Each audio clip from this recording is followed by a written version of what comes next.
Hi wears, ഇന്നാണെങ്കിൽ നമുക്ക് സ്കൂളിൽ ടിഫിന് കൊടുത്തുവിടാൻ പറ്റുന്ന ആലു പൊറോട്ട എങ്ങനെ തയ്യാറാക്കാമെന്ന് നോക്കാം.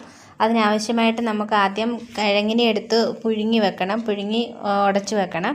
എന്നിട്ട് നമുക്ക് മസാല തയ്യാറാക്കാനായിട്ട് ആദ്യമായിട്ട് എണ്ണ ഒഴിച്ച് അതിനകത്ത് ജീരകം ഇട്ടിട്ട് കുറച്ച് വെളുത്തുള്ളി ചതച്ചതും കൂടി ഇട്ട് നമുക്കൊന്ന് മൂപ്പിച്ചെടുക്കണം.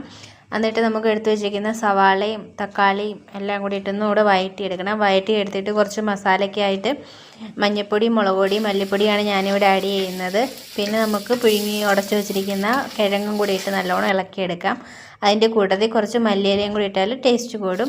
ഈ മസാല തയ്യാറാക്കുന്നതിന് നമുക്ക് ഇഷ്ടമുള്ള അനുസരിച്ച് നമ്മുടെ മസാല തയ്യാറാക്കാം. എരിവ് കൂടുതലുള്ളവർക്ക് അങ്ങനെ പച്ചമുളകൊക്കെ ഇട്ട് എടുക്കാം. ഇവർക്ക് അങ്ങനെ എരിവ് അധികം വേണ്ടാത്തതുകൊണ്ട് പച്ചമുളകൊന്നും ഇടത്തില്ല, മുളക് പൊടി മാത്രമേ ഇടത്തുള്ളൂ. അത് എരിവ് കുറഞ്ഞത് മാത്രമേ ഇടത്തുള്ളൂ.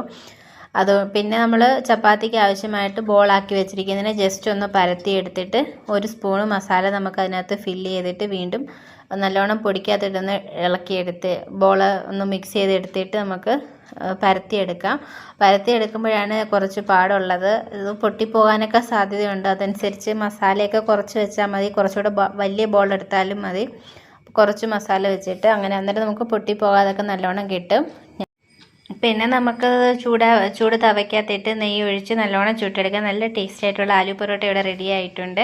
അപ്പോൾ നമുക്കിതിന് കോമ്പിനേഷൻ വരുന്നത്, ഞാൻ തൈരും കൂട്ടിയാണ് കൊടുത്തു വിടുന്നത്. ഇല്ലെങ്കിൽ ഒരു സവാള അരിഞ്ഞിട്ട് ഉപ്പും മുളകും കൂടി ഇളക്കി കഴിക്കുന്നത് നല്ലതാണ്. ഇതിൻ്റെ കൂടെ നമ്മൾ സ്കൂളിൽ കൊടുത്തു വിടുന്നത് തൈരിൻ്റെ കൂടാണ്.